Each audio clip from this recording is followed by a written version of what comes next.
y, y que el surrealismo es una denominación que aparece con Guillaume Apollinaire, que ve una representación teatral futurista hacia 1909, 1910, y como no entendió mucho, lo primero que dice, me parece que es algo surrealista.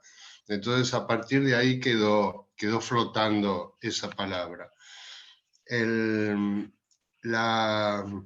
Había un estado espiritual muy golpeado en Europa por causas de la Primera Guerra Mundial, y los artistas que estaban refugiados en Suiza, como país neutral, se comenzaron a reunir en un café que se llamó Café Voltaire, y no solo iban los artistas jóvenes de vanguardia, también iba Lenin, que estaba exiliado en ese momento allí, y se empiezan a unir en Suiza. Y se junta un artista rumano que se llamó Tristan Tzara. Tristan Tzara hablaba muy mal francés, entonces cuando los demás le querían explicar alguna cosa, él decía sí, sí, sí, sí, pero en rumano sí se dice da. Entonces todo el tiempo estaba diciendo da, da, da, da, da. Entonces la palabra dadaísmo, que es un movimiento que comienza hacia 1916 en el Café Voltaire de París, tiene ese nombre de dadaísmo, y se cree, también es otro invento dadaísta, que fue por esta acción de Tristan Tzara, de ese dada. Eran muy nihilistas, no querían respetar a sus mayores porque justamente esa generación mayor fue la que provocó la guerra, entonces querían generar un arte nuevo. Al mismo tiempo, en Francia había un joven estudiante de medicina que se llamó André Breton. Y como era estudiante de medicina, pasó a ser enfermero del ejército francés en la Primera Guerra Mundial. El Breton tenía, por sus estudios, algunos conocimientos de las nuevas ideas que postulaba el psicoanálisis, y le empezó a llamar la atención la lógica que tiene la locura. No sé si a ustedes les pasa, pero yo tardo mucho en darme cuenta que el otro está loco. Pasa mucho tiempo. Y porque la locura tiene como una unidad que uno va creyendo, ¿no? Va creyendo. Y eso es lo que le llamaba la atención a André Breton, ¿no? Por ejemplo, en el frente, ustedes saben que la Primera Guerra Mundial fue una guerra de trincheras, ¿no? Cavaban trincheras de este lado, del otro lado, y empezaban a intercambiar cañones, y bueno, y cuando todos buscaban esconderse, salvar la vida, hundirse en las trincheras, había un soldado que saltaba y empezaba a indicarle a los demás dónde iba a caer la próxima bala de cañón. Y claro, al generalato no sabía si fusilarlo o darle una medalla, ¿no? Una medalla de honor por avisar. Y cuando le explicaban por qué hacía esto, este soldado decía, bueno, todo esto es una gran mentira. De noche los muertos se levantan, los heridos lavan las vendas, y queda todo preparado el campo de batalla para un nuevo día de guerra, ¿no? Entonces él escuchaba esas explicaciones, y, y bueno, cuando termina la guerra, como poeta, forma parte del movimiento Dada en París. Hacían acciones eh, que eran muy cuestionadoras. Por ejemplo, hacían afiches y comunicaban que a las 15 horas en la Place de la Concorde se iba a presentar Charles Chaplin, y la gente tenía devoción, entonces 200.000 personas esperándolo que pase Carlitos Chaplin por la Place de la Concorde, y era toda una acción dada para provocar constantemente. Pero hacia 1924, Breton se da cuenta que ese nihilismo de estar en contra no conducía a nada. Y en 1924 escribe el primer manifiesto del surrealismo. Y allí da una definición. La definición es la siguiente: surrealismo, sustantivo masculino, automatismo psíquico puro, por cuyo medio se intenta expresar verbalmente, por escrito o de cualquier otro modo, el funcionamiento real del pensamiento.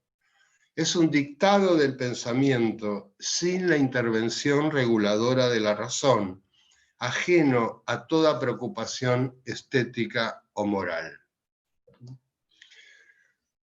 Breton era un tirano, era surrealista si se aplicaba la definición de automatismo psíquico. A mí me dan ganas de preguntarle si ustedes ejercen el surrealismo en su vida cotidiana, si se consideran surrealistas, porque quizás uno lo piensa en función del arte y de la cultura, pero a veces hay acciones, por ejemplo, si estamos hablando por teléfono y de repente tenemos una hoja de papel con un lápiz y vamos hablando y empezamos a soltar y a provocar esos enredos y esas situaciones. Bueno, eso que muchos de nosotros que no somos artistas lo tiramos, ellos no lo tiraban, ellos lo guardaban. Entonces, allí comienza esa descarga automática. Hay un gran maestro de la dinastía Ming, Celso III, que nos enseñó que para abrir el espíritu hay dos formas. Una es el aroma de la flor de loto, que es muy difícil de conseguir, y la otra es comenzar una charla leyendo un poema.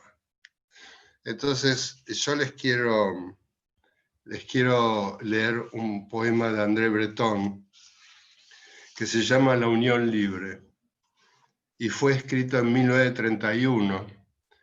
Y lo que quiero es que se concentren en cada línea, porque cada línea es una descarga automática. Acá no corregían, porque justamente Breton da instrucciones de cómo escribir poesía surrealista. Dice: tengan el papel, tengan el lápiz, se ubican en un lugar propicio para la concentración de sus espíritus, el repliegue de sus espíritus sobre sí mismos. Entren en el estado más pasivo o receptivo que sean capaces. Prescindan de su genio, de su talento y del genio y el talento de los demás.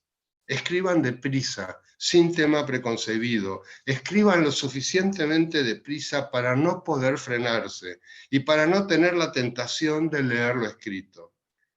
La primera frase se les ocurrirá por sí misma, ya que en cada segundo que pasa hay una frase extraña a nuestro pensamiento consciente que desea exteriorizarse.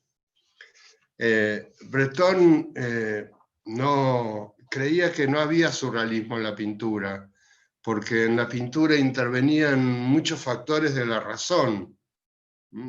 O sea, había que mezclar las tinturas con la trementina, preparar, armar la paleta, la escala de valores, todo era la razón, todo eso. pero al contrario sí en la poesía, ¿no? Que solo se podía dar, y tal es así que los primeros integrantes del surrealismo en París fueron los poetas, y practicaban constantemente, al principio con el alcohol, después con drogas, había situaciones de violencia entre ellos que Breton después prohibió esas situaciones, pero la preocupación era escribir deprisa, tan deprisa como cada nueva idea inconsciente, cada pensamiento inconsciente podía volver a... Entonces tenían que ejercitar el músculo de la mano para que eso no se pierda, para alcanzar esa potencia. Entonces, de acuerdo al gran maestro Celso I, les voy a leer La Unión Libre, un poema de André Breton de 1931. Y dice: mi mujer con cabellera de llamas de leña. Mi mujer con cabellera de llamas de leña. ¿Qué puede ser eso? La novia era pelirroja. No. Y fíjate cómo sale, ¿no? Mi mujer con cabellera de llamas de leña, con pensamientos de relámpagos de calor, con talle de reloj de arena. Mi mujer con talle de nutria entre los dientes del tigre. Mi mujer con boca de escarapela y de ramo de estrellas de primera magnitud. Con dientes de ratón blanco sobre la tierra blanca, con lengua de ámbar y vidrio frotado. Mi mujer con lengua de hostia apuñalada, con lengua de muñeca que abre y cierra los ojos, con lengua de piedra increíble. Mi mujer con pestañas de palotes de escritura de niño, con cejas de borde de nido de golondrina. Mi mujer con hombros de champán y fuente de cabezas de delfines bajo el hielo. Mi mujer con dedos de azar y haz de corazón, con dedos de heno cegado. Mi mujer con brazos de espuma de mar y de una mezcla del trigo y el molino, con movimientos de relojería y desesperación, con pies de llaves, con pies de pájaros en el momento de beber. Mi mujer con cuello de cebada, con garganta de valle de oro y de cita nocturna en el lecho del torrente. Mi mujer con senos de la noche, con senos de crisol de rubíes, con senos de espectro de la rosa bajo el rocío. Mi mujer con espalda de pájaro en vuelo vertical, con espalda de mercurio y de luz, con nuca de canto rodado y cal mojada, y de caída de un vaso en el que acaban de beber. Mi mujer con caderas de plumas de flecha, de pavo real blanco y de balance insensible. Mi mujer con muslos de arcilla y amianto, con muslos de lomo de cisne y de primavera, con sexo de gladiolo, de ornitorrinco y algas. Mi mujer con sexo de espejo, mi mujer con ojos de llanura, mi mujer con ojos de agua para beber en prisión. Mi mujer con ojos de leña, siempre bajo el hacha, con ojos de nivel de agua, de nivel de aire, de tierra y de fuego. Esto es increíble porque esto no hubo corrección, hubo descarga automática y cada vez cualquiera de los autores surrealistas que podamos leer, Paul Eluard, Benjamín Pérez, de Luis Aragón, cualquiera nos va a meter en ese mundo que del inconsciente se hace consciente. ¿Vamos bien hasta aquí? ¿Sí? Entonces Breton estaba convencido que era la poesía, hasta que uno de los primeros que se acercan, que era de su amistad, es el alemán Max Ernst. Max Ernst era un artista dadaísta y se fue acercando al surrealismo. Voy a compartir la pantalla para comenzar a ver algunas imágenes.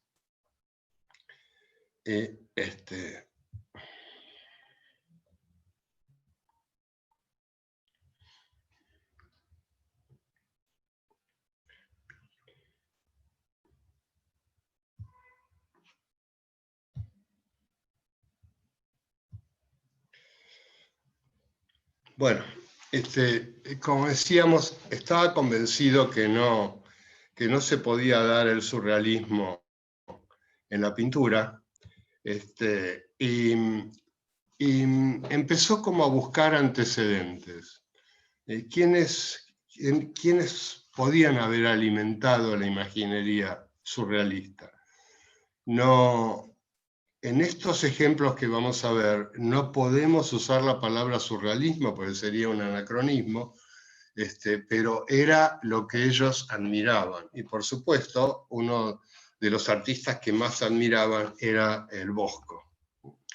El Bosco, sobre todo esta obra que se llama La extracción de la piedra de la locura.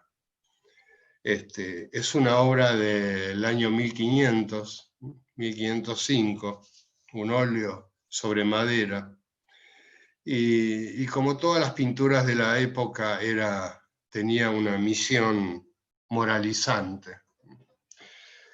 Se cree que es una escena de actores transhumantes que llegaban a un lugar y representaban. Y lo que estamos viendo es una operación, porque en esa época se creía que la locura la producía una piedra en la cabeza. Y entonces esta persona se somete a una operación. ¿Quién lo opera? Alguien que se hace pasar por médico, porque lo que vemos en su cabeza es el embudo. El embudo alude a la sabiduría, pero alude a la sabiduría si está al revés, si permite que entren las cosas. Y en este caso, como es un estafador, por eso tiene el sombrero al revés. Hay situaciones que se van dando, por ejemplo, esta es la bolsa del dinero del médico y que está atravesado con un cuchillo, porque lo que estamos viendo nosotros es una estafa de los hombres ante la mirada así de la iglesia, que ve lo que los seres humanos pueden hacer aún ante el silencio de las ciudades, que está tan lejana. Hay una... ¿Por qué los surrealistas lo admiraban el Bosco? Porque en el momento de abrir y buscar la piedra, lo que encuentra el médico es una flor. En realidad encuentra un tulipán lacustre. Entonces el hecho de que la locura sea una flor era lo que ellos admiraban, ¿no? Ya acá en la mesa se ve también que ya hubo una operación anterior y ya había quitado otra flor, ¿no? El Bosco está como a mitad de camino entre el Renacimiento flamenco y la Edad Media, el gótico.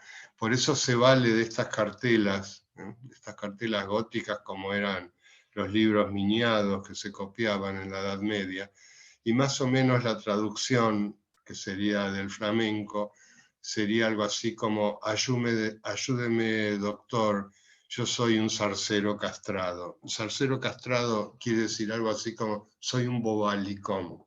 Entonces, como un buen bobo, se deja operar y engañar por esta gente. Ustedes vieron que la mayoría, casi todos los cuadros del Bosco están en el Museo del Prado, ¿no? Es una rareza, porque fueron pintados en Flandes, pero bueno, estaban bajo el dominio de los Habsburgo y fueron llevados a España inmediatamente. Otra de las obras impactantes del Bosco se llama El carro de heno, es un tríptico, y en el panel de la izquierda podemos ver aquí lo que sería la presentación, como Cristo está presentando a Eva a Adán, como hay ángeles expulsados del paraíso, del cielo, el momento de beber, de tomar la manzana con la serpiente, y todo lo que es la energía de este ángel con la espada, que los expulsa del paraíso y ya no les permite la entrada. Inmediatamente después, en el panel central, está tomado de una enseñanza de la Biblia, y que alude a lo que la vida es un carro de heno, es como un carro de heno, y todos queremos tomar de él lo que podemos. Por eso, miren ustedes cómo buscan agarrar algo sin darse cuenta que el carro de heno está tirado por seres mefistofélicos, diabólicos, que lo están llevando en dirección al infierno, y mientras toman lo que pueden, van muriendo aplastados por las ruedas. Todas acciones de asesinatos, o todo el cuestionamiento que había a la iglesia, estábamos muy cerca de Lutero, y lo que sería un fraile bebedor, pero lo que ocurre es que todo este cortejo del sálvese quien pueda, está presidido justamente por dos poderes, el que era el poder terrenal, que era el emperador, y el poder celestial, que era el Papa. Ellos conducen todas estas situaciones hacia lo que va a ser el infierno, y los momentos del infierno están pintados dentro de las tonalidades de la cocción del mercurio, como se creía en la época. También pinta el famoso El Jardín de las Delicias, también hacia 1490-1500, abierto, tiene el tríptico cerca de 4 metros. Y bueno, fue Felipe II que en 1553 lo hizo colocar en el Escorial, en el Palacio, y después fue llevado al Museo del Prado. Hay, en lo que sería el paraíso, hay no arquitectura, sino como una naturaleza inventada por el Bosco. Nuevamente, la presentación de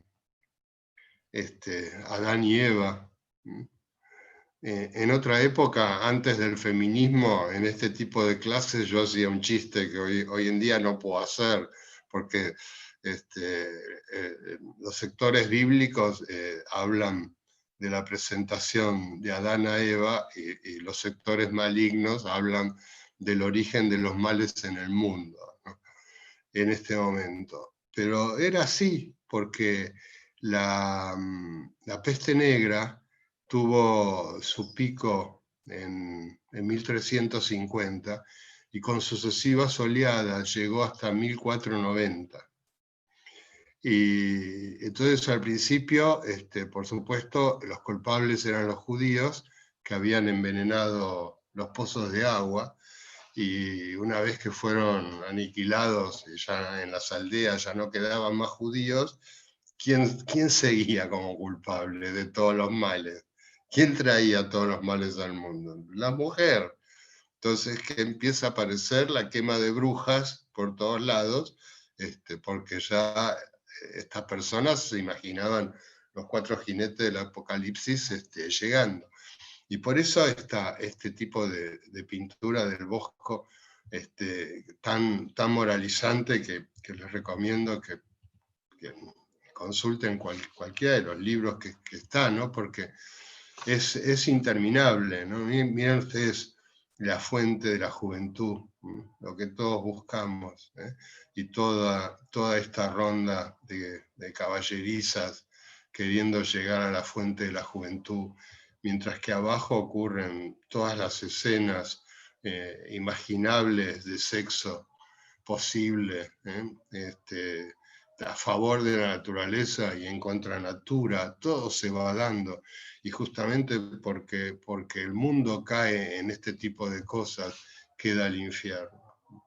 Y algo que llama la atención, por ejemplo, instrumentos en el infierno, pero instrumentos de alabanza a Dios, como es el arpa, como es el laúd, y justamente están en el infierno, porque fueron olvidados para ser ejecutados. Y miren este pequeño detalle que estamos viendo del infierno, cuántas situaciones se dan. Este es un autorretrato del Bosco, su cuerpo como un huevo, cáscara de un huevo, que adentro hay una taberna, y sin embargo está apoyado en dos patas, el arte, la naturaleza, toda la simbología que tiene. Esta situación es muy sexual, ¿no? Es lo duro penetrando lo blando. Todas esas cosas están, porque el Bosco, si bien se casó muy bien y figuraba como aportante de donaciones en las fiestas religiosas, también formaba parte de cofradías, de adoradores no muy santos, y eso era lo que le alimentaba la imaginación para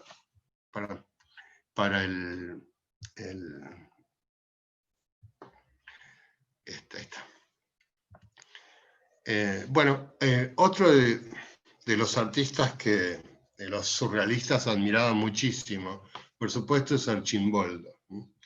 Arcimboldo es un artista de 1550, nació en Milán, el padre era decorador de iglesias, y logró algo increíble, que es esta imaginería. Se puso al servicio de Rodolfo II de Praga y empezó a ver en la época un gran gusto por las extravagancias. Por eso no es casual. Y toda la aristocracia de la corte lo buscaba para retratarse de esta forma. Uno lo ve de lejos y es absolutamente monstruoso, y uno lo ve de cerca y tiene todas las, de un realismo increíble, evidentemente este noble asociado a alguna barcos de pesca. ¿Y por qué ocurría esto?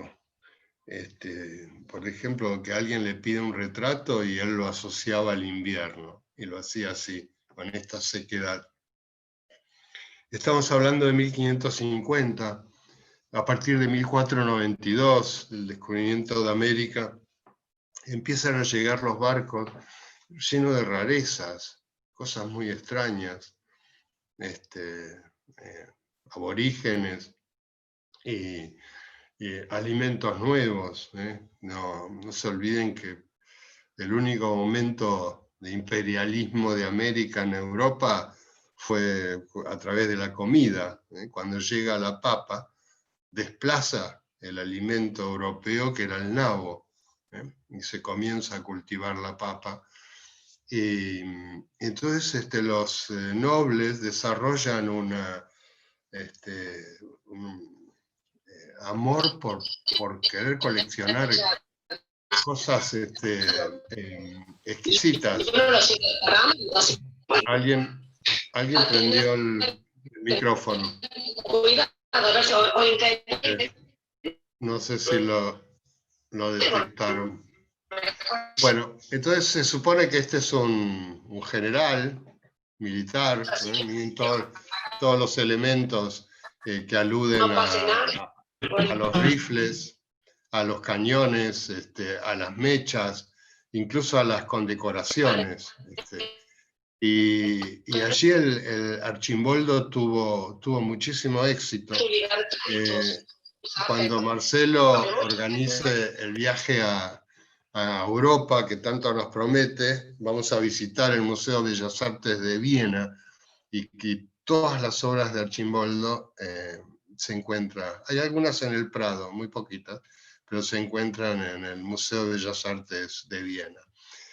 Entonces, seguimos con esta influencia que tenían, por ejemplo, Goya. ¿Cómo no va a estar Goya? Sobre todo el grabado número 47 de Los Caprichos. El título, El sueño de la razón produce monstruos. Esto adoraban, porque ellos, los poetas, en el momento de irse a dormir, colgaban unos carteles de las manijas en su dormitorio que decía: el poeta trabaja. Como iban a dormir, era el momento de esperar el sueño. Y de repente Goya refleja eso, ¿no? Hay muchas situaciones que podemos ver, lo que está ocurriendo, lo que estaba escribiendo, ves, acá está el libro, el cuaderno, y de repente se adormece. En ese adormecer aparecen todas estas situaciones amenazantes, que por un lado pueden ser amenazantes, por supuesto, pero el hecho de que esté la lechuza, el hecho que esté la lechuza habla de que es un buen animal, que también el sueño es una posibilidad de ayuda a la creación. Otro de los artistas que los influencia, sin hablar de surrealismo, es, por supuesto, Odilon Redon. Odilon Redon, un pintor francés del siglo XIX, simbolista, participaba del sionismo, algo que estaba de moda, estaba imponiendo, no participaba y tuvo la suerte de tener un amigo científico, un amigo botánico, y estamos muy cerca de que se había inventado el microscopio de una manera popular para la investigación. Y el amigo científico dice: vení a mirar por el microscopio, vení a ver lo que se ve. Y claro, cuando pone el ojo y empieza a ver la piel, la capa de una cebolla, encuentra un mundo citoplasmático, que era lo que estaba flotando en el ambiente, porque esto es muy importante, lo que Freud estaba poniendo en palabras, de abordar lo inconsciente, de sacar a la luz aquello que estaba oculto. De repente Odilon intenta pintarlo y nosotros vemos este clima y lo único que nos queda son posibles asociaciones. Quizás encontremos el cuerpo de una mujer, quizás el árbol, quizás el caballo, pero cada uno va como volcando, ¿no? De acuerdo a su historia y a su mundo. Por eso Odilon fue una influencia muy grande para todos ellos. Y aunque parezca increíble, porque uno piensa siempre en los surrealistas cercanos a la locura, que no hay nada más ordenado que la pintura metafísica de Quirico. Estamos en 1911, estamos en 1912. Había una gran confianza. La última guerra europea había sido en 1870. El futurismo aparece en 1909. La luz eléctrica ya se había desarrollado en las grandes ciudades, ofrecía mucha diversión nocturna, no había guerras por delante. Y De Quirico comienza a pintar así, con este enigma. Porque, ¿qué ocurre? Si es clarísima la imagen, estamos delante, recuerden ustedes que la pintura son dos dimensiones, el alto, el ancho, y por medio de estas diagonales, la ilusión de profundidad nos introduce en la perspectiva. Todo es lógico, todo es razonable, pero André Breton cuenta que iba en el tranvía iba en el tranvía y de repente se detiene en una parada donde había una galería de arte y Guillaume Apollinaire lo había conocido a De Chirico, lo había invitado a exponer en París, y en esa vidriera, en esa galería, colgaba un cuadro de De Chirico. Breton sintió un estremecimiento y tuvo la necesidad de saltar del tranvía y empezar a contemplar esa obra. Lógica, aparentemente lógica, todo está en su lugar, pero como ocurre con la locura que tardamos tanto en darnos cuenta, ¿qué pasa aquí? Fíjate que el centro de la obra lo ocupa la sombra, y lo que sería lo principal, que es el homenaje, el reconocimiento a este guerrero, está partido, ¿no? Es esa situación, ¿no? Todo lo que puede ocurrir en las penumbras de estas piazzas tan típicas de Italia. Sin embargo, había algo más, que dentro de toda esta lógica se vuelve ilógico. No sé si alcanzan a ver aquí, lo voy a agrandar. Hay como un cajoncito abandonado que no tiene ninguna explicación lógica. Entonces, De Chirico en todas las obras incluía estas situaciones que rompían con esa situación ordenada, que el que pasaba muy rápido se quedaba con eso, y no con el enigma que él proponía en estas situaciones. Cuando Apollinaire lo invita a exponer, De Chirico pinta esta obra, y nuevamente lo que podría ser un busto de un emperador romano aparece con anteojos de sol, unos Ray-Ban exquisitos, y siempre aludía a recuerdos infantiles. Estas galletitas, no sé si en Córdoba todavía hay zoológico, pero acá ya no hay más, en Buenos Aires, pero cuando era chico llevaba a mis hijas, era obligatorio comprar las galletitas que simulaban a los animales, y acá lo está pintando como un recuerdo infantil. Pero en agradecimiento a que Apollinaire lo invitó a exponer en París, lo pinta, lo hace de perfil. Y en el momento que lo está haciendo de perfil, tiene una intuición y da vuelta al pincel y con el cabo hace este semicírculo blanco. Tiempo después, Guillaume Apollinaire es llamado a filas, a la guerra, y una esquirla de una granada se le incrusta justo aquí donde De Chirico había marcado en la pintura que algo iba a ocurrir. Bueno, pasó a ser un ídolo absoluto en ese momento, porque De Chirico es un ejemplo de lo peor que le puede pasar a un artista, que es copiarse a sí mismo. Fue longevo, pero quería probar otros estilos y el mercado le decía, no, yo quiero metafísico, yo quiero... Y entonces cometió el peor de los pecados, que fue copiarse a sí mismo, ¿no? 1960, 1961, 1962, hacía pintura metafísica y firmaba 1911, 1912 para que seguir teniendo mercado, ¿no? Bueno, pero eso es posterior. Entonces, esta influencia de Chirico se ve muy bien en el primer artista que se acerca al surrealismo, y que fue Max Ernst. Miren ustedes, las piazzas, la fuga, todas situaciones que estaban presentes en De Chirico, pero ¿qué pinta Max Ernst? Max Ernst es el creador del cuadro objeto, es el primero.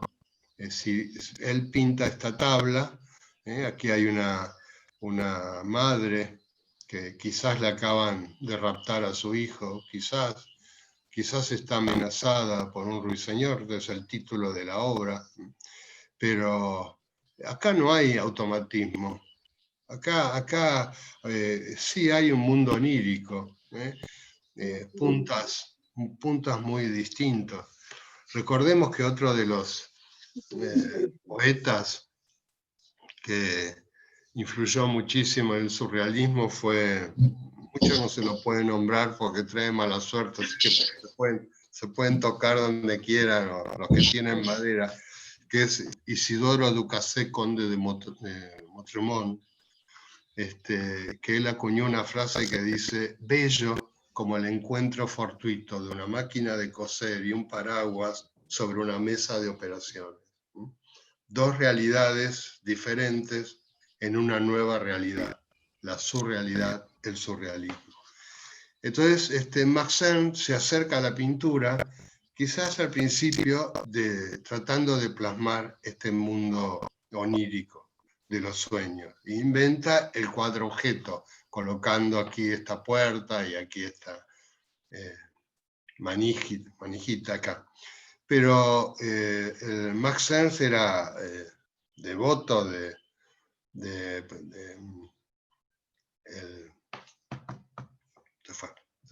autor de la poesía, André Breton, y Breton decía: no, vos para ser surrealista tenés que aplicar el automatismo,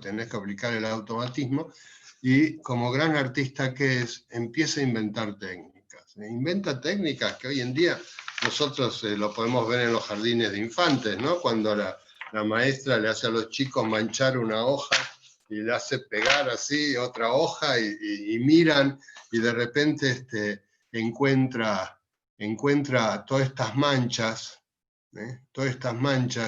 que le hacen surgir el inconsciente.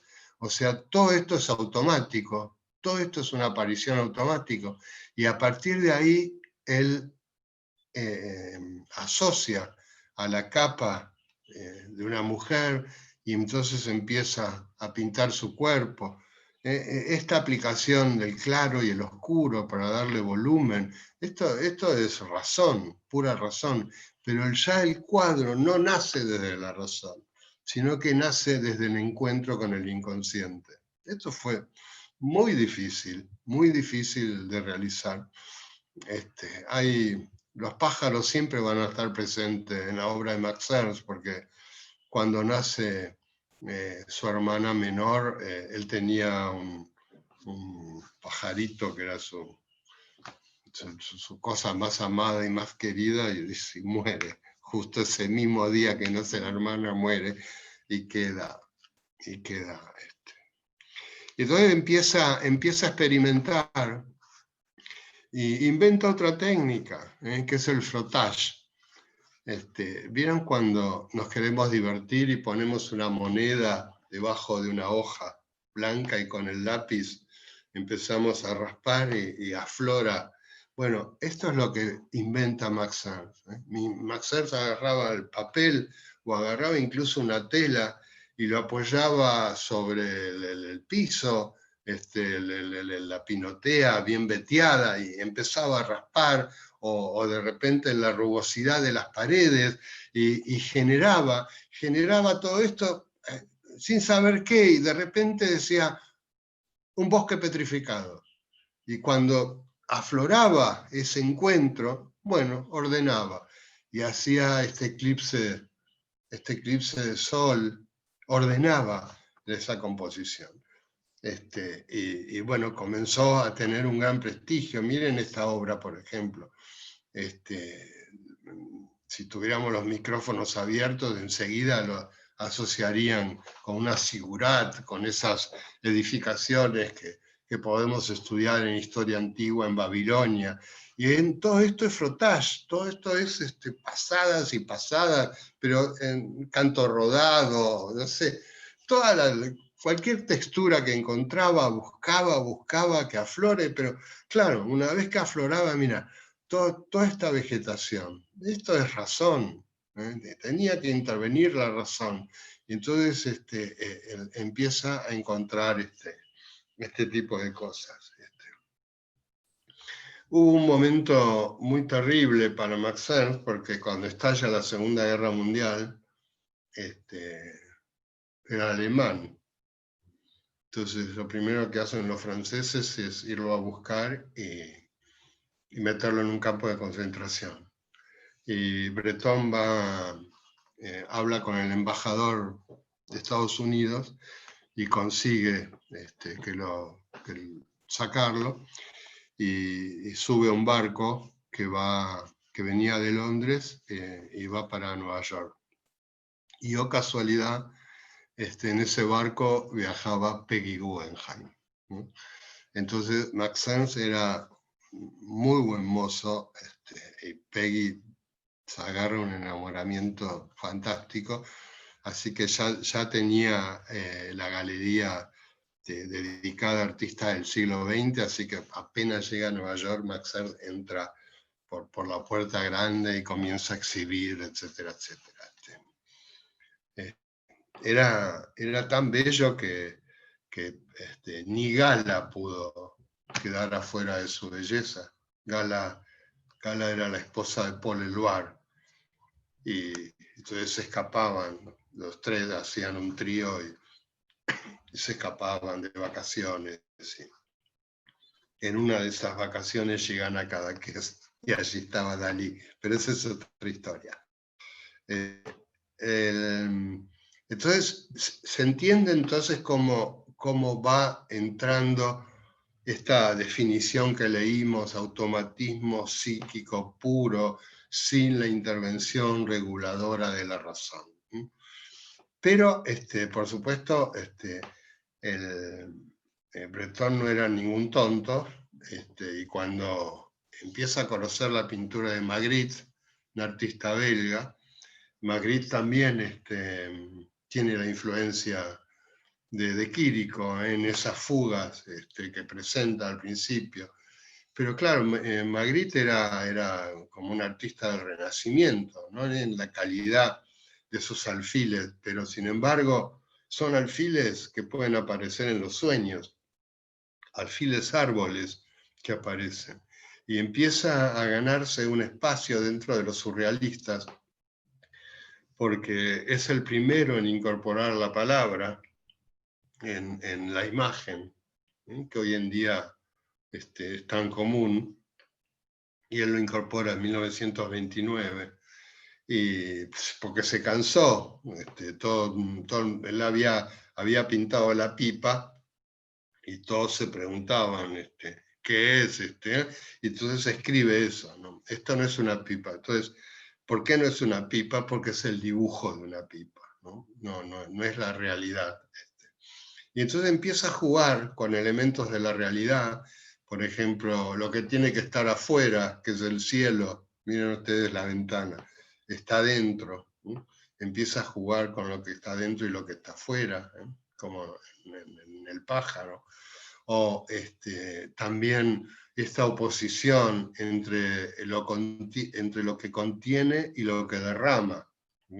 El vaso es para contener, y el paraguas para derramar. Bueno, fue realmente una figura muy, muy exquisita, y con mucho humor, como hacen este dibujo, que busca imitar a Madame Recamier, y sin embargo ya la hacen en su ataúd sentada. Seguimos con otra incorporación, que fue Joan Miró.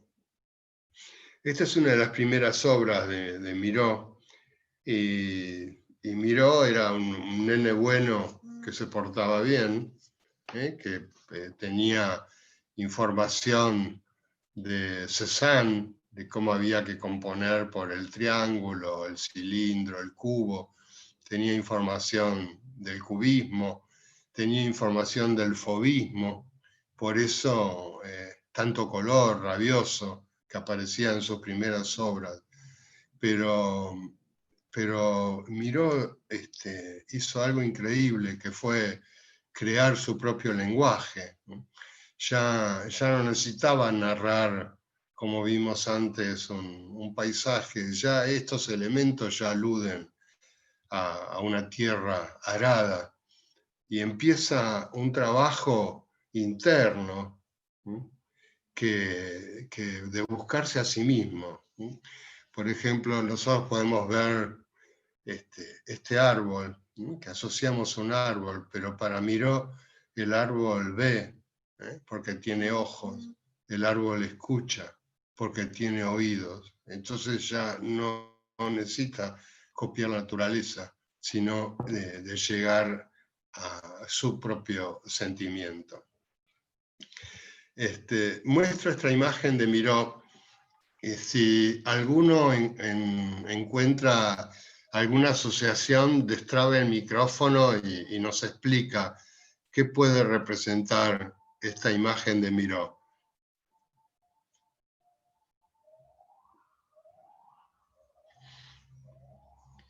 Bueno, yo los voy a ir ayudando porque estamos aprendiendo el lenguaje.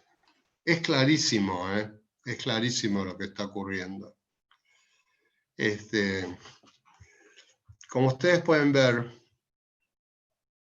este es un señor con su ojo, su bigote, tiene barba, está fumando en pipa. Mirá cómo late su corazón. Su cuerpo sigue con las manos y tiene un arma. Tiene un arma que acaba de ser disparada. Y cuando disparó, mató este animal que está aquí y que todavía está sangrando. ¿Sí? ¿Se dieron cuenta? O sea, que no hay que pasar muy rápido sobre las obras. Tenemos que aprender el lenguaje y a volcar. En el anterior yo expliqué que pinta su árbol, que mira y que escucha. Y acá sigue desarrollando. Para Breton, el único artista surrealista era Miró, porque decía que tenía una conciencia de 5 años, que había permanecido en los 5 años, ¿no? Y, por ejemplo, cuando desarrolló otro estilo, que muchos lo identifican con Calder, ¿no? Como si fuera un... Después Calder mira esto y empieza a hacer los móviles. Miró en sus memorias, cuenta que estas eran sus visiones del hambre. Solo tenía una comida al día, y cuando el hambre se le hacía atroz, pintaba de esta manera. Y hoy en día nosotros vemos esta pintura y lo asociamos a un momento de plenitud contra el cielo, no sé, cada uno puede ver muchas otras cosas. Porque eso era su ingenuidad, su amor a la vida, su plenitud, hacía que no tenga necesidad de pintar ese dolor, ¿no? Vamos a desarrollar ahora un poco más intensidad la obra de Salvador Dalí. Dalí tuvo la desgracia que 9 meses antes, a los 9 meses de haber nacido, muere un hermano mayor. No, estoy diciendo mal. Muere un hermano y nace él. Cuando nace, los padres no tienen mejor idea que ponerle el mismo nombre de su hermano muerto. Habían guardado la ropa, habían guardado los juguetes. Entonces, pasó a estar vestido como el muerto, ¿no? Y entonces, toda la conducta que vamos a analizar de Dalí es producto de querer diferenciarse de ese hermano muerto. ¿Cómo lo hacía? Bueno, primero combatiendo la autoridad del padre. El padre era una figura muy importante en Cadaqués, y cuando salían a pasear a las tardes, simulaba en la plaza principal ataques de tos de la intensidad con que murió el hermano, entonces el padre se desesperaba, buscaba auxilio, o si no, tuvo otra actitud que fue una fijación en la coprofagia. No sé si todos saben lo que significa esa palabra. La coprofagia es una fijación en la materia fecal. Dejó de utilizar el baño, entonces empezó, abría el ropero y hacía. Abría los cajones de la cómoda y hacía. Claro, llegó un momento que los padres se volvieron totalmente locos, pero no se animaban a bajar de la cama sin las zapatillas, ¿no? Por donde podía. Y Dalí eso lo desarrolló, llegó a escribir un libro sobre el humor del cuerpo. Y esta es una de sus primeras pinturas, donde aparece él abrazado a una musa inspiradora y está contemplando su nacimiento como artista. Lo que estamos viendo es el paso, un canal vaginal, donde está naciendo en su retrato y mirando toda la posible inspiración que se puede tener. Langostas, mujeres hermosas, flores. Y este nacimiento de él como artista lo hace a pesar de la mano del castigo del padre, como está aquí agrandado, a pesar de la fuerza del padre, como está presente el león. Y él aparece presenciando su nacimiento como artista y justamente está en calzoncillos y sus calzoncillos están manchados porque tenía esa fijación con la coprofagia, ¿no? Bueno, como les decía, bueno, él estudia, el secundario estudia con dos amigos, uno se llamaba Luis Buñuel y el otro se llamaba Federico García Lorca. Compartían la habitación y hacían de las suyas. Y en un momento van estas vacaciones a Cadaqués y cómo se da cuenta Dalí que se enamora de Gala porque le agarró un ataque de risa que le duró 45 minutos, ¿no? Entonces ahí tuvo, y bueno, y Gala abandonó a Paul Eluard y abandonó a Max Ernst y se quedó con Dalí. ¿Qué vemos aquí? Yo primero voy a explicar yo algunas cosas y después abrimos los micrófonos. Bueno, llama la atención varias cosas. Por ejemplo, aquí está el agua y sin embargo la barca está en la arena, en el desierto. Situaciones amorosas que podemos encontrar en las nubes. Algunas personas llegan a imaginar una crucifixión en las ramas secas. Algunos se encuentra en el acantilado un hombre orinando de pie. Y vemos los cisnes.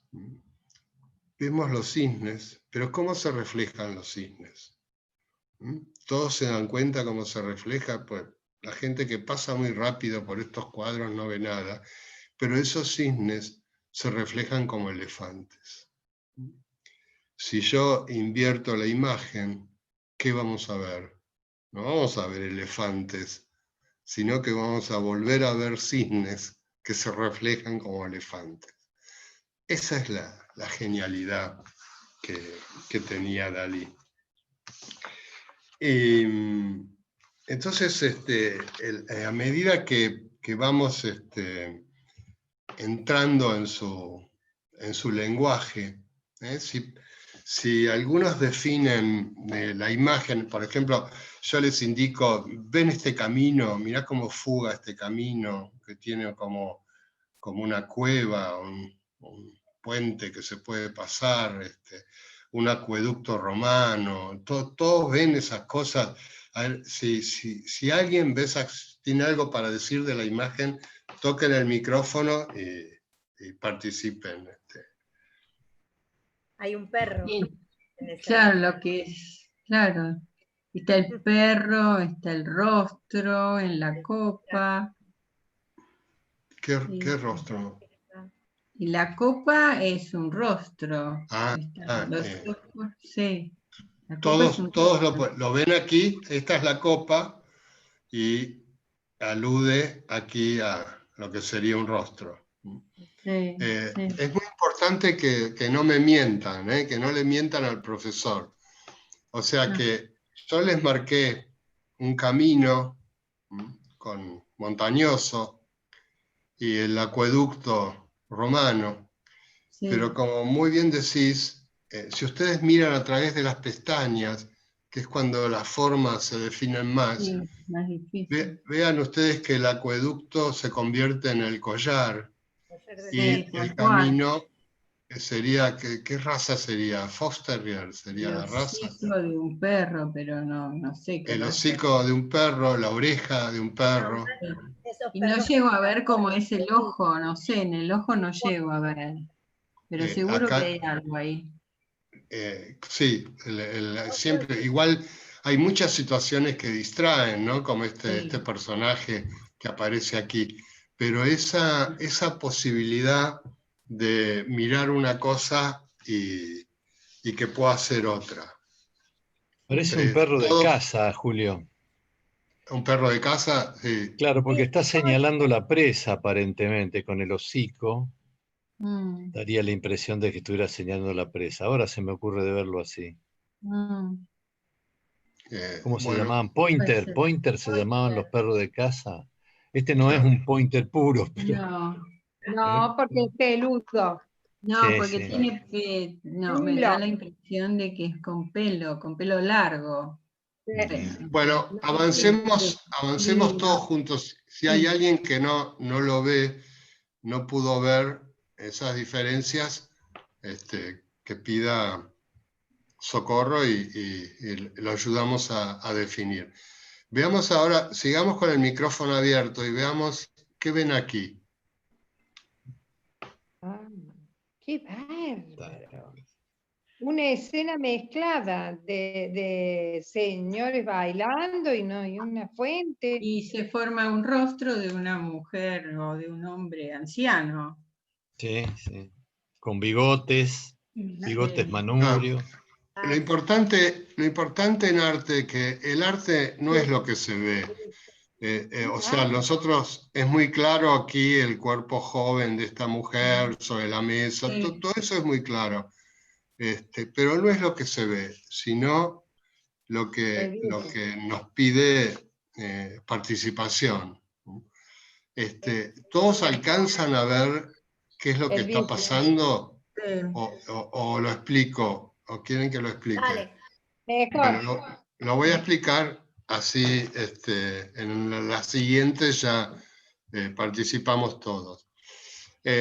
Para algunos, ven, esto es un interior, ¿no? Una edificación, una arquitectura, y esta es la puerta de entrada.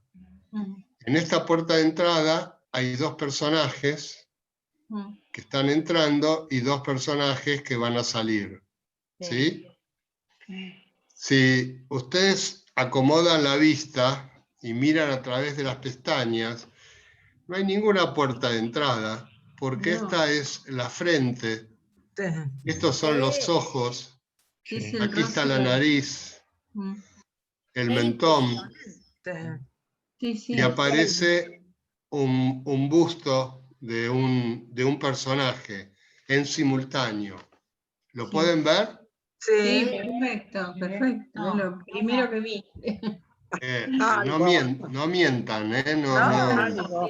No, no no, busquen la nota, no busquen la No lo nota. veo, no.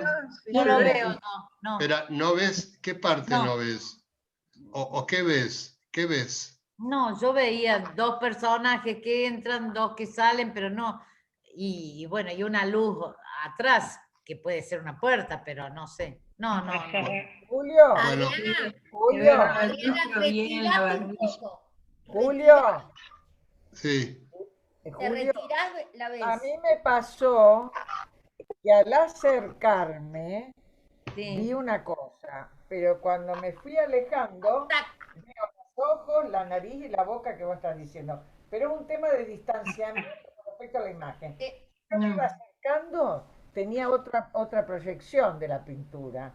Me fui alejando y efectivamente veo los ojos, veo acá el pómulo, veo la nariz, veo la Bueno, verá,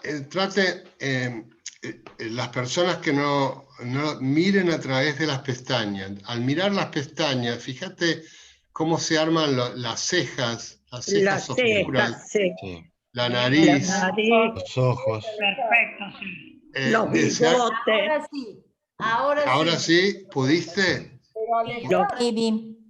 Pero me Bueno. costó, ¿eh? Me costó mucho. Pero no sé cuál es el busto, Julio. No está. El busto es No, la cara, no, este es la es cara. el... Ah, no, sí, sí, está bien. esa Está bien, está bien. cabeza, porque Está bien, además Y eso Sí, sí, sí. en los pómulos, Ok. esas manchitas blancas. Los pómulos, los ojos son esos dos personajes.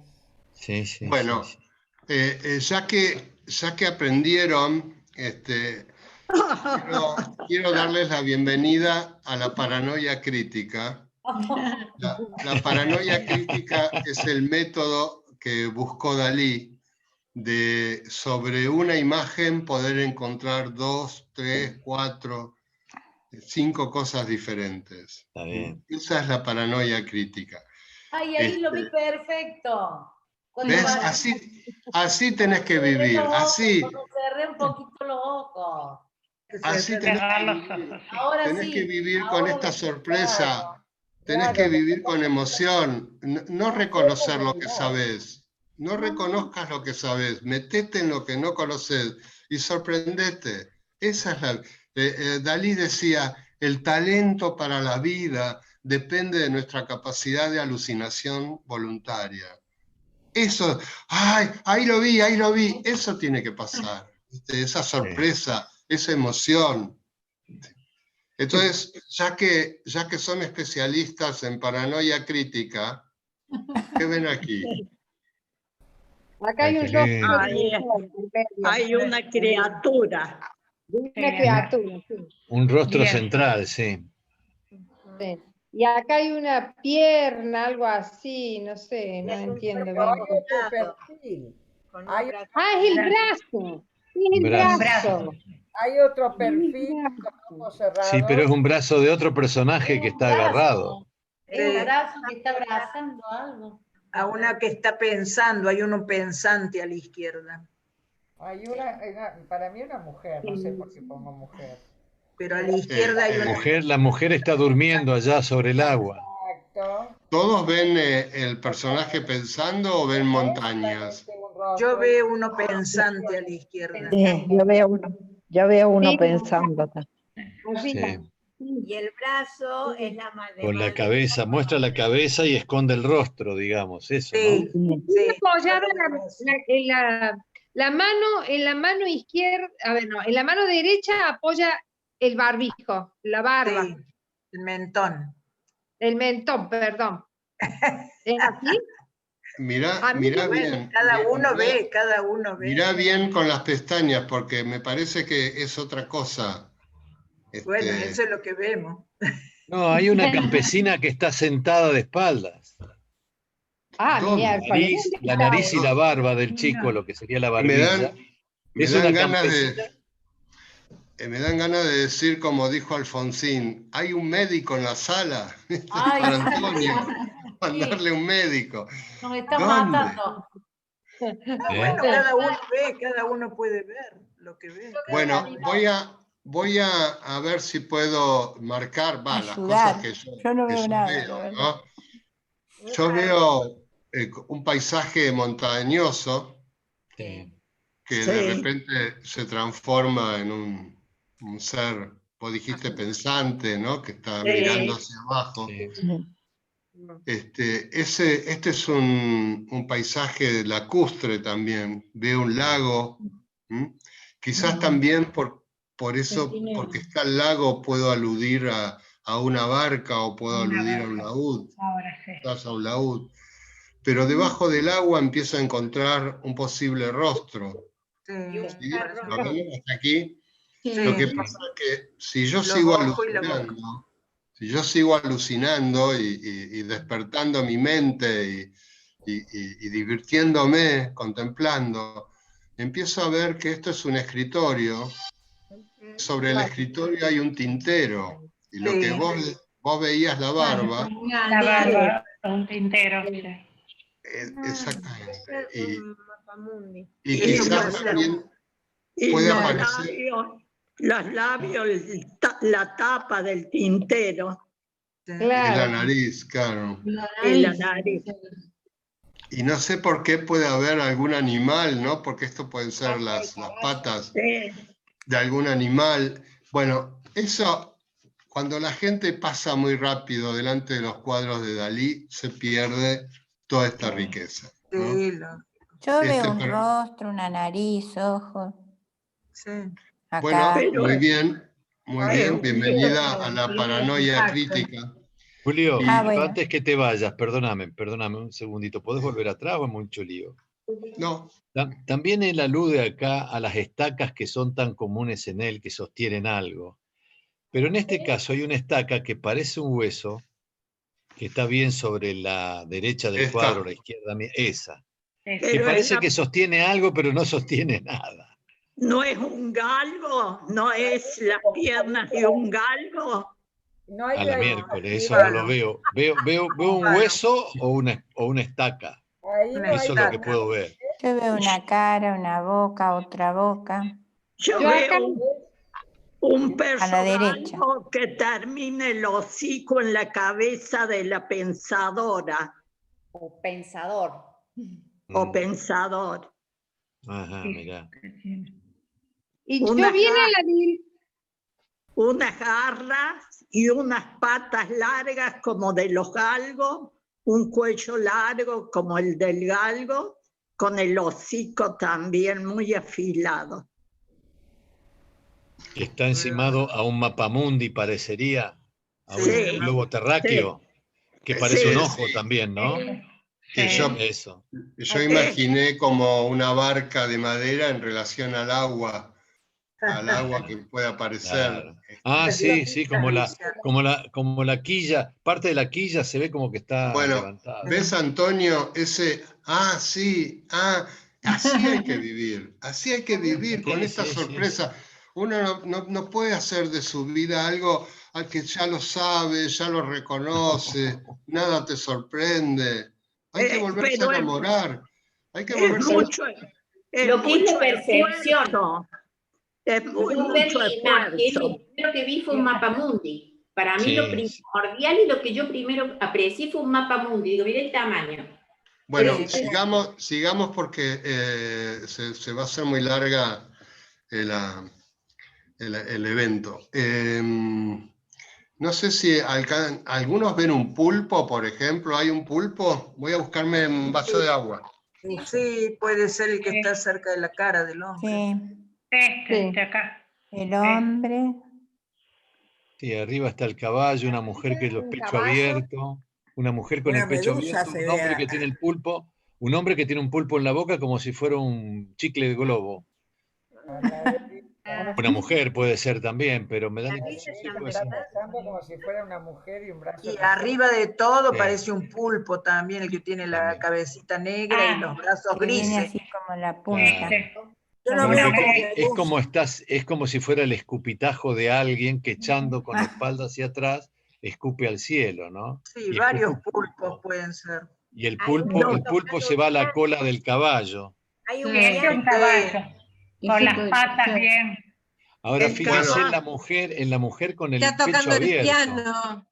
hay Hay Bueno, una persona tocando el piano. Veo que la clase se está desmadrando. Yo Sí. quería un poquito de locura, pero no tanta, ¿no? Voy a Así lo puedo contar. voy a Pero explicar el pulpo no mira, está explicar bajo el algunas cosas caballo. para ir Tira avanzando. Lo que yo Tirar les la marqué piedra como y un esconder la mano. lo que yo les marqué como la posibilidad de un pulpo, en realidad es un taburete, Ah, donde está el Ah, pianista. ¿Lo El vieron? El piano. pianista. Sí, claro, está. El pianista El piano. está ejecutando, pero a su vez las teclas son los dientes de un animal Sí. que aparece, ¿sí?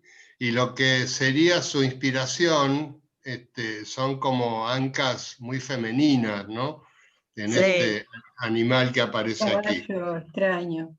Esta pintura también alude a su padre, porque tiene las tijeras de la castración, y ocurre aquí un elemento que es, ven su sexo fuera del calzoncillo, porque Dalí cuenta en su libro de memorias que aparte de la tos, de la coprofagia, el padre dormía a la siesta todas las tardes y él fue e prendió fuego a la casa del vecino.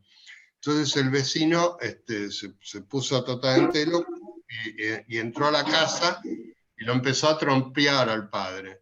Y el padre dormía la siesta en calzoncillo, entonces empezaron a pelear y salen a la calle, en la plaza principal del pueblo, de Cadaqués, y claro, y entonces él veía cómo el sexo del padre saltaba para un lado para el otro mientras se peleaba, entonces buscaba con esta pintura desvalorizarlo. A los 29 años, Dalí, el padre se moría de vergüenza de las cosas que hacía el hijo, había rumores de una cierta homosexualidad por compartir la habitación con Federico García Lorca, y después en un momento Dalí empezó a tener tanto éxito que un negocio en la Quinta Avenida en New York le pide que haga la paranoia crítica en una vidriera con los objetos que ellos vendían.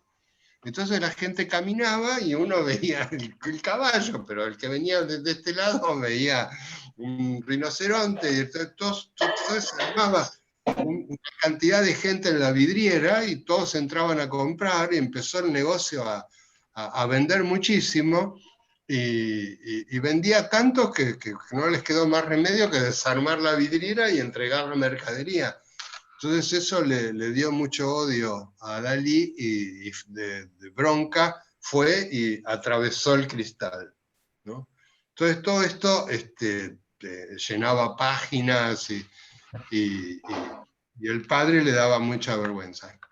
Cuando hubo una gran pelea a los 29 años, el padre lo deshereda. Con escritura pública lo deshereda absolutamente, y Dalí se enoja tanto, va al baño y vuelve con un preservativo lleno, lo revolea así y se lo tira a la cara al padre y le dice: esto es lo único que te debo. Y se da media vuelta y se va. Y termina la relación con el padre. Con los años, Dalí fue uno de los primeros del grupo que comenzó a vender, porque como era figurativo, era entendido. La gente lo aceptaba, y entonces va a visitarlo al padre en un Cadillac. Entonces cuando el padre sale y ve a su hijo llegar en un Cadillac, de esos que tenía alas de golondrina, ¿no? Entonces ahí lo abrazó y le dijo: hijo mío, y ahí se reconciliaron, ¿no? Vamos a ver otro ejemplo. Dentro de todas estas situaciones locas que lo caracterizaban y lo posicionaban, hay situaciones, por ejemplo, todo el grupo surrealista era muy comunista, tenían dos dioses, un dios social que era Marx y un dios individual que era Freud. Paul Eluard tiene una frase que dice: los poetas nos atrevimos a besar en la boca a la belleza y al amor, no querían ningún beneficio de la sociedad capitalista, esperaban el triunfo de la revolución rusa, que ya había triunfado, que llegue a Francia. El que pintaba no tenía que vender, el que escribía no tenía que publicar. Pero eso no ocurrió. Dalí fue el primero en salir, y hasta que dijo una frase que generó un gran revuelo en el grupo, que dijo que el único político surrealista era Hitler, ¿no? Entonces se armó un escándalo y lo echaron, y Breton inventó un juego de palabras y lo llamó Ávida Dollars. Ávida Dollars, ¿no? Y dentro de todas las locuras que vamos conociendo de Dalí, fue uno de los artistas que más encargos tuvo de la Iglesia, justamente porque a partir de los años 30, 40, 50, hay un gran auge de la abstracción, y la Iglesia tenía gran necesidad de imágenes, y dentro de la calidad pictórica de Dalí, tenía muchos encargos para realizar obras para las iglesias, para las capillas. Realmente ver esta Virgen, dan ganas de pasar la mano y hundir la tela, por la calidad con que está pintada. Esta cruz de cubos es una creación absoluta de él. Jamás nadie había pintado una cruz de esta manera. Y después llega a pintar algo que fue increíble, algo que creo que superó todo, porque si yo vuelvo desde el Renacimiento, desde la Edad Media, desde la instalación del cristianismo, siempre las crucifixiones eran así. Esto era lo terrenal y esto era lo celestial, lo que se elevaba. O sea que el crucificado era el que estaba arriba. Cuando Dalí pinta esta obra, se ubica como artista por encima del Hijo de Dios. Esto es algo que nunca se había visto, que un artista pueda estar por encima de Dios. Por eso, miren ustedes la visión. Él puede ver toda esta tensión de la espalda, del peso que aguantan los clavos, porque él está por encima de él. Esto es magnífico, que alguien pueda proyectar su mente a una situación así. Creo que esta imagen es tan importante como lo fue Chagall, en el sentido de dejar de lado ese mandato bíblico de que no puede, el judaísmo no puede tener imágenes, y de repente Chagall, si uno está enamorado, vuela, porque así es la vida, y se te da vuelta la cabeza, y aparece toda una imaginería que rompe los límites que estaban tan estrictos en la religión. Bueno, esto es lo que le decía de su calidad plástica, todo lo que es esa canastilla, cómo está pintada, cómo está trenzado. A esta altura de la clase, no ustedes, ¿no?, que son todos muy cuerdos, la gente empieza a ver la cabeza de un pescado o de un conejo, y acá empiezan a delirar, pero no vamos a detenernos en eso. Esto es el espíritu de Dalí en la Segunda Guerra Mundial, una situación donde unos se comen a otros, como vamos viendo.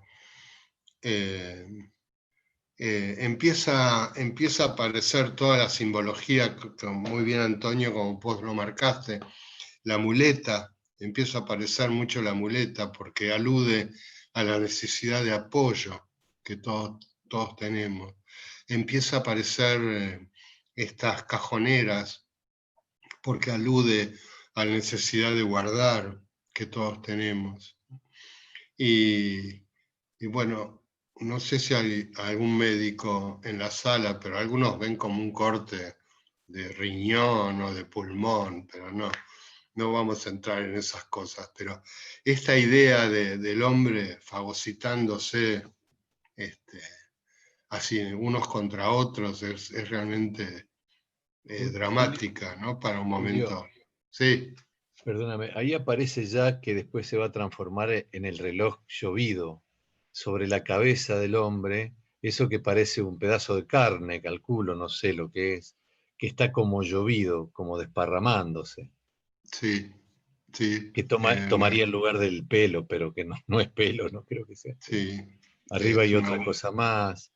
Es una buena asociación. Sí, ¿sabes sí, qué como... noto también? Acá se nota menos, pero en general es la insustentabilidad.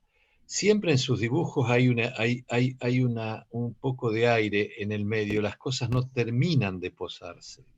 Esa es la sensación que me da a mí, ¿no es cierto? En esta no se ve tanto, aunque se ve. Vamos a ver otros ejemplos.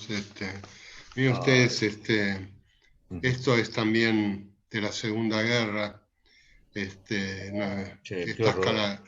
Esta calavera sin fin, y estos cuerpos, miren estos cuerpos como de niños que aparecen como a un costado de una playa seca.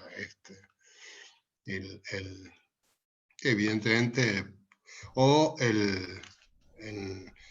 así como vimos un punto de vista religioso, lo que puede ser un punto de vista filosófico, porque inventa esta situación del paso del tiempo, estos relojes blandos que aluden al paso del tiempo, es algo fantástico. Este cuadro está en el MoMA, el Museo de Arte Moderno de Nueva York, se llama La persistencia de la memoria.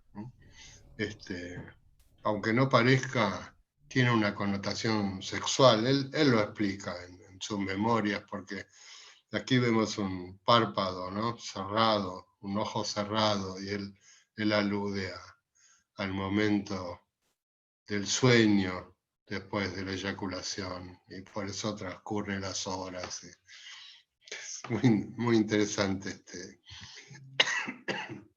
Bueno, avancemos.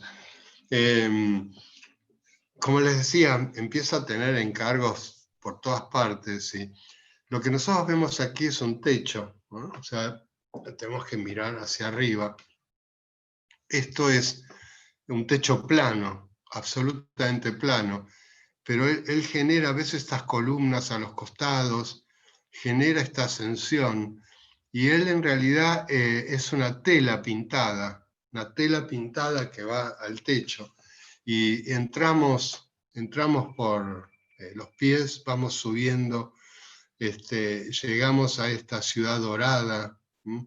Y llegamos al paraíso, a esta zona celeste, y todo ocurre en una cosa plana, y sin embargo, miren la cantidad de lecturas que le podemos dar, ¿no? O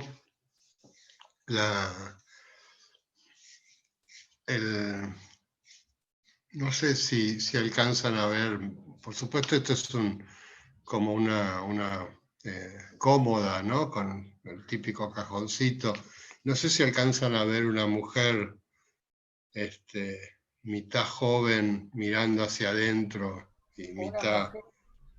Una mujer más clara, pero a mí me pasa, Julio, que me tengo que alejar para verla, porque la estoy mirando para el detalle cerca, pero cuando la miro así, hay como una mujer delineada en lo claro, en claro, ya con un brazo apoyado a ese mueble que tiene el cajón abierto.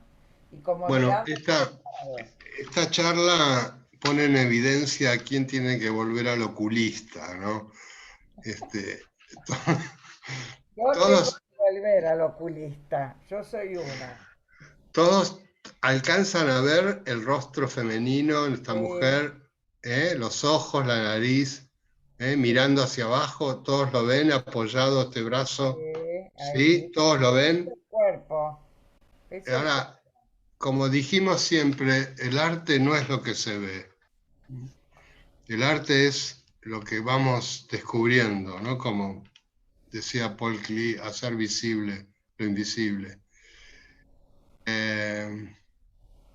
Voy a ampliar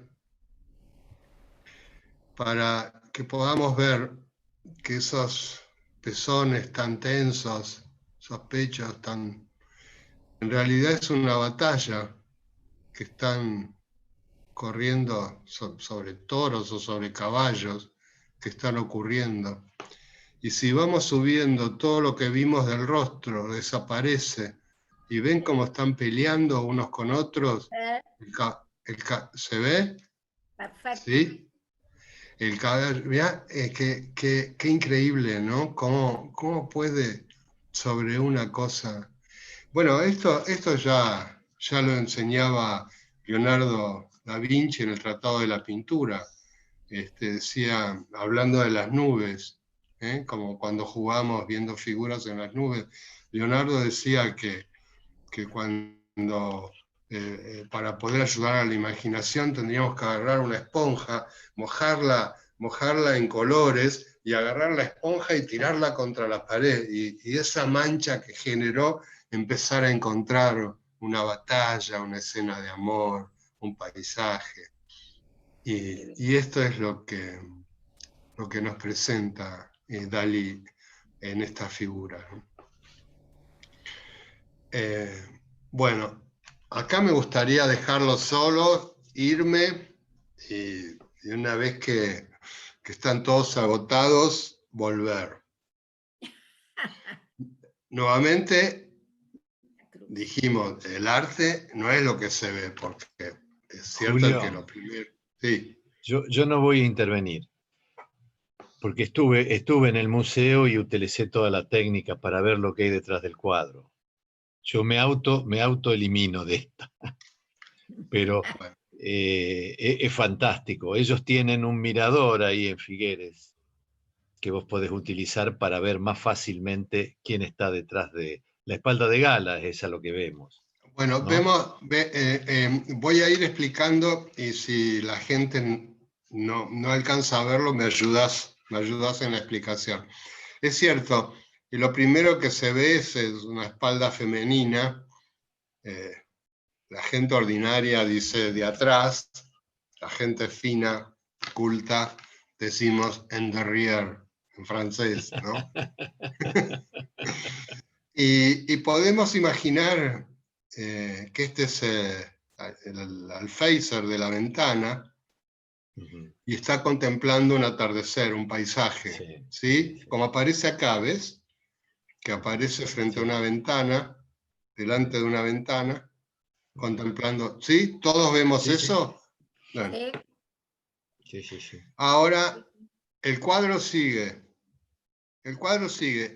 Y Dalí inventa el cuadro dentro del cuadro, porque así como pinta en chiquito la dama, la figura, también pinta la cara de Abraham Lincoln. El rostro, 3/4 de perfil. Y cuando miramos el paisaje, acá tenemos, ¿ves la frente que está aquí? Es la frente que está aquí. Este es el ojo. Acá está la nariz. Esta es la patilla. Miren a través de las pestañas. Lo que vemos aquí en dos partes, Dalí lo une en esta imagen, que yo sé que es difícil. ¿Lo alcanzan a ver? No mientan, no se hagan los buenos alumnos. No. Me cuesta, me parece que me lo estoy imaginando más Julio, no. a lo mejor si nos invitás a que entrecerremos los ojos, me parece que se puede llegar a ver un poco mejor. Voy a volver a dibujar. Dibujo el ojo con las cejas, acá la nariz, que está acá, toda la frente que está presente aquí, la parte de la patilla que aparece acá. ¿Quién lo pudiste armar? Yo lo pude ver. Sí. Sí, está claro. Como si estuviese de frente, porque un ojo a cada lado del pelo de la mujer, no sé por qué. No, es 3/4. No, 3/4, porque este es un ojo, esta es la nariz, y Sí. acá seguiría el otro ojo. Perfecto. Ahora está clarísimo. Sí, Perdón, ¿En serio? el ojo izquierdo está al lado del pelo de la mujer. No, Pero lo estoy mirando con está una lupa, detrás. ¿eh? Sí, está detrás, muy Detrás, bien. sí, ¿Ves detrás. ¿ven lo dinámico que se vuelve la mirada? Cuando Claro. hay un gran artista atrás, que toma de la mano y no te suelta y tenés que volver a mirar. Eso es la pintura. Ese es el secreto. Salís de ver estas cosas y volvés a la familia, volvés a los amigos desde una sensibilidad, desde una creatividad. No podés seguir siendo el mismo, porque... Pero medio cadavérico se ve, ¿o no? Julio, Yo creo medio cadavérico. Sí. que nos usamos anteojos, si nos sacamos los anteojos y vemos la imagen, se ve perfecto, ¿eh? Es cuestión de sacarte los anteojos. ¡Cierto! Genial. Genial, sí, sí. Sí. Perfecto.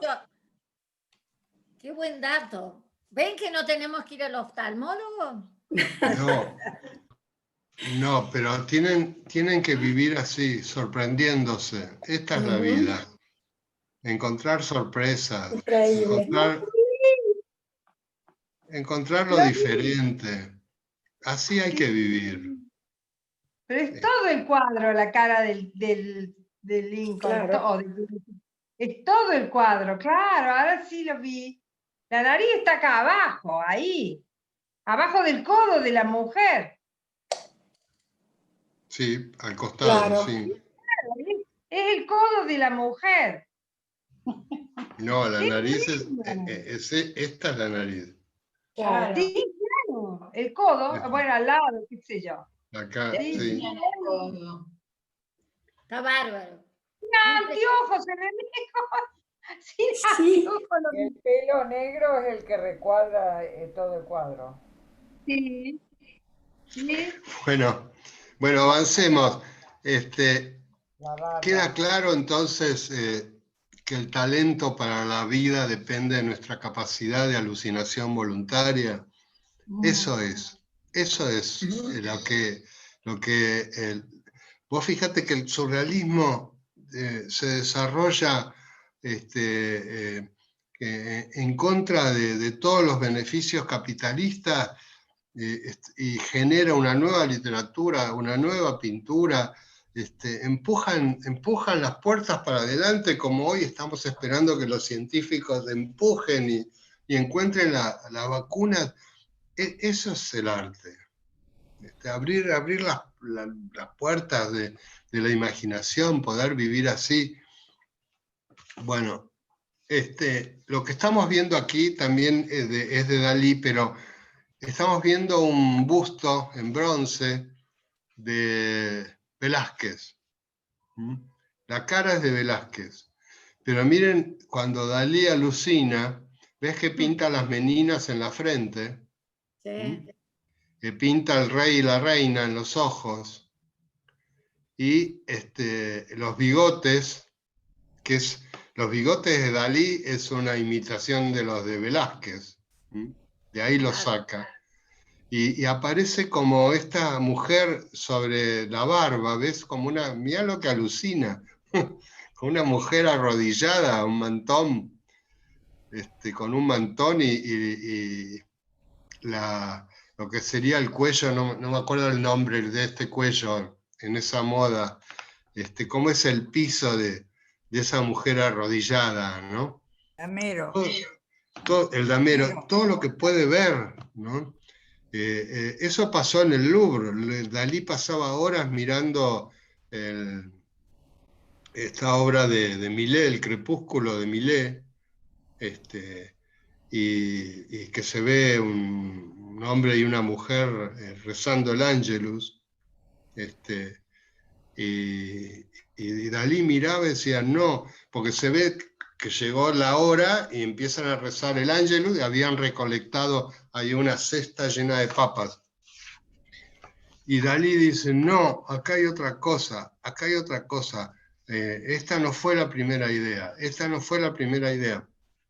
Y tanto le insistió al director del Louvre que le hicieron rayos X al Angelus de Millet, de 1860 más o menos, y encuentran lo que se llama el arrepentimiento. La primera idea era de ese matrimonio que estaba enterrando a su hijito. Y se ve que en algún momento Millet dijo, bueno, esto es muy triste, ¿no? Dejó la luz, dejó las figuras ensimismadas y colocó en vez del féretro pequeño una fuente con papas, ¿no? Pero él lo veía, ¿no? También fue pionero en la fotografía, porque toda esta calavera eran modelos desnudas que él visualizaba y el fotógrafo no lo podía seguir porque no se daba cuenta a dónde quería llegar, porque él decía, no, este cuerpo se pone acá y este otro abre los brazos, pero ¿a dónde? ¿Para qué? Y él ya lo había visto, la luz y la sombra, los claroscuros, y yo todo en las diferentes modelos que fueron posando y el fotógrafo hizo esta gran foto, ¿no? Bueno, tenemos que pedirle a Marcelo que en el tour nos lleve al Museo Dalí, porque en un momento recorriendo el museo hay un pasillo muy angosto, y al final se ve esto, ¿no? Y la gente, no te digo los jóvenes, pues ya perdieron la memoria, pero desde lo lejos, este pelo platinado enseguida alude a una figura del cine mudo que fue muy importante como Chaplin, que es Mae West. Y Dalí hace el rostro de Mae West. O sea, al caminar por ese pasillo al fondo, uno ve el cabello platinado, los ojos, la nariz, uno ve todo. Y cuando seguís caminando y te acercás, te das cuenta que el cortinado el pelo es un cortinado. Entrás a este espacio, los labios son sillones, esto es una chimenea, y los ojos son dos paisajes nevados, son fotografías de paisajes nevados en blanco y negro. Y en la lejanía, en la distancia, forma el rostro de Mae West. Fantástico, fantástico. Un premio a la vida, ¿no? Bueno, cuando aparece toda la cosa atómica, no duda en hacerla a gala atómica, desintegrándose en los átomos. Y en 1926, siendo muy amigo de Buñuel, le sugiere hacer una película juntos. Entonces deciden hacer El perro andaluz, la primera película surrealista, 1926. El día del estreno, Buñuel cuenta que se ubica detrás de la pantalla con unos canastos llenos de piedras para defenderse de los ataques que iba a provocar la película en la gente, ¿no? Y una de las escenas más terribles, que la gente se levantaba y se iba y no la toleraba, era la película tenía muchísima edición, cortes muy netos. Entonces hay una escena, que se ve que le abren el ojo a la mujer y tienen preparada una navaja. El fotograma siguiente a esto es una luna llena, plateada, bien redonda, y una nube negra que la atraviesa, una nubecilla negra, delgada, finita, que la atraviesa. Viene esto, viene la foto de la nube, inmediatamente después viene el bisturí o la navaja hundiéndose en el ojo, ¿viste? La gente huía del asco que le daba, y ¿quién se prestó? ¿Quién dio su ojo para que se lo corten de semejante manera? Y escándalo, escándalo, escándalo total. Y bueno, después Buñuel cuenta en sus memorias que esta escena fueron al matadero, y una vez que la vaca quedó muerta, agarraron el ojo de la vaca y filmaron el corte del ojo de la vaca y lo fueron siguiendo, ¿no? Bueno, vamos a ir terminando. En 1934, recuerden, el primer manifiesto fue en 1924, el segundo manifiesto escrito por Breton fue en 1929, y en 1937, antes de la Segunda Guerra Mundial, el surrealismo se expande por todo el mundo, empieza a tener, sobre todo en México, empieza a tener un auge. En Buenos Aires, en Argentina, llega con Valle Planas, un tío anterior, Planas Casas, y después un grupo de jóvenes que se llamó el Grupo Orión. Estaba Forte, Ideal Sánchez. Bueno, pero en 1937 deciden en París abrir una oficina que funcione como un registro de patentes de inventos delirantes. Entonces, todo aquel que tuviera una invención la registraba en esa oficina. Estas imágenes que vamos a ver forman parte de la colección del Museo de Arte Moderno de Nueva York. Por ejemplo, este juego de té inutilizable, imposible de utilizar, esta posibilidad de ojos como cierre relámpagos, cuando no queremos ver, y poder cerrar los ojos, la inutilidad, un objeto tan útil de repente con estas tachuelas se vuelve inútil. Hacen todo este tipo de objetos que lo iban registrando y se formó una gran colección. Yo quería contarles que en los 10 años que dirigí el Palais de Glace, de repente apareció un señor francés que se llama, de apellido Karelman, falleció hace muy poquito, y me empieza a presentar una colección continuadora de estos objetos, que él los denominaba objetos imposibles. Jacques Karelman, ese es su nombre, Jacques Karelman. Entonces me ofrecía exponer esa colección, que eran solo prototipos, de todo hacia uno, ¿no? Y daba la vuelta al mundo con esas cosas. Bueno, yo como historiador del arte tenía información de todas estas cosas, así que me encantó que él continúe este tipo de cosas. Bueno, cuando pusimos la exposición, el título de la muestra fue Objetos Imposibles, ¿no? En el Palais de Glace. La gente se sorprendía tanto de lo que veía, y el Palais es un edificio de 1911 con una cúpula vidriada, y sobre Libertador, con mucho tránsito, y esos vidrios siempre quiebran, y entonces, bueno, cada vez que llovía había unas goteras muy feas, y la guardia tenía la orden enseguida de agarrar unos tachos y ubicar la gotera. Claro, la gente iba a ver la exposición Los Objetos Imposibles, y de repente veía el balde, y se quedaba maravillado. Entonces yo me di cuenta de eso, y empecé a poner cartelitos que decía, esto no es un objeto imposible, porque ya no sabían qué mirar.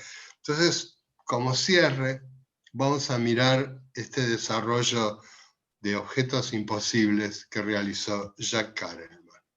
Por ejemplo, diseñó esta cafetera para masoquistas.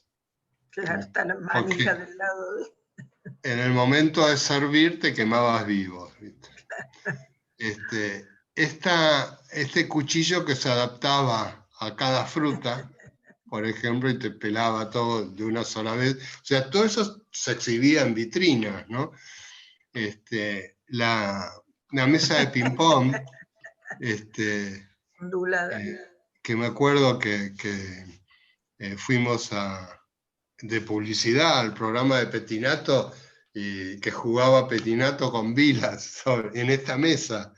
Llevamos para hacer promoción para la muestra y que fue muy importante porque es imposible jugar en esto. Por ejemplo, vieron que a veces nos quedamos dormidos y tenemos una cita, un compromiso y tenemos que hacer todo rápido. Bueno, diseñó este cepillo de dientes para hacer más rápido la limpieza. ¿Quién se está sonriendo por ahí? ¿Alguien se sonríe? Yo escucho. Porque eso es. Eso. Reírse. Eso es. Sorprenderse. Mirá, esta bolsa para pasear gatos, una cartera. Ir a la plaza. Patines para danzarinas clásicas que necesitan una sola rueda. Porque, o peines para calvos, ¿viste? Que no necesitan el resto, sino solamente esa parte. Todo esto estaba en exhibición en las vitrinas. Diseñó una serie de escaleras, por ejemplo, para que el pintor, si tenía que pintar el techo, podía desplazarse más rápido. A mí lo que me gustaba de él como artista, que permanecía, por ejemplo, hacía esta escalera, pero hacía otras escaleras. Por ejemplo, hacía una que era este parante y esto, nada más, sin los escalones. Y era una escalera, ¿viste esa gente que no tiene piernas? Entonces no necesitaba los escalones, subía. O si no, ¿viste? Hacía unos escalones que tenían un quiebre aquí. Para esa gente, ¿viste? Que tiene por ahí un pie más corto que el otro, entonces de esa forma subían. Bueno, desarrollaba, y me contó una vez que expuso en el Museo de Bellas Artes de Tel Aviv, y de repente llegó un grupo de veteranos de guerra, en sillas de ruedas, en muletas y todo, y él pensó que podían sentirse molestos por esta serie que él había hecho, y uno se acerca y le dice: gracias, maestro, por fin alguien se inspira en nosotros, ¿no? Ay, mi amor. Fíjate qué buen modelo de canilla para ahorrar agua, ¿no? Otra posibilidad, depende de la cantidad que necesites, Claro. ¿no? Por ejemplo, la gente que le gusta fumar en pipa, pero por ahí le gusta 2 tabacos, 2 blend, entonces permite en cada taza poner un blend diferente y fumar. Pero bueno, también a veces es lindo, si te gusta fumar en pipa, dejar preparada la del lunes, la del martes, la del miércoles, la del jueves, ¿no? Y vas prendiendo una pipa por día, ¿no? O si te gusta andar en moto o en bicicleta e invitas a tu chico o a tu chica a pasear, por ejemplo, ves que estás fumando en pipa, pero viste que los inviernos europeos son muy fríos, entonces la caña se va enredando y a medida que fuma le va dando calefacción al cuerpo, ¿no? O es esto que te decía, cuando vas en bicicleta o en moto y fumas pipa para que a tu chica o a tu chico no le dé el humo, ¿viste? Ya el humo sale mucho más atrás, ¿no? También hace esta bicicleta arado, Pero todo esto hizo los prototipos, ¿no? Estaban exhibidos. Hizo la bicicleta, ¿cómo que se llama? La máquina que para las piedras. Aplanadora. La bicicleta, sí. Por ejemplo, una bicicleta para recién casados, ¿ves? Que van juntos para el mismo lado, o una bicicleta para divorciados, ¿ves? Que cada uno se va al otro lado. Y viste que hay gente que ama tanto la bicicleta que pasa muchas horas, entonces inventó este asiento de bicicleta que le permite pasar muchas más horas todos juntos. Bueno, esta fue la charla. Esta fue la charla. Muy linda.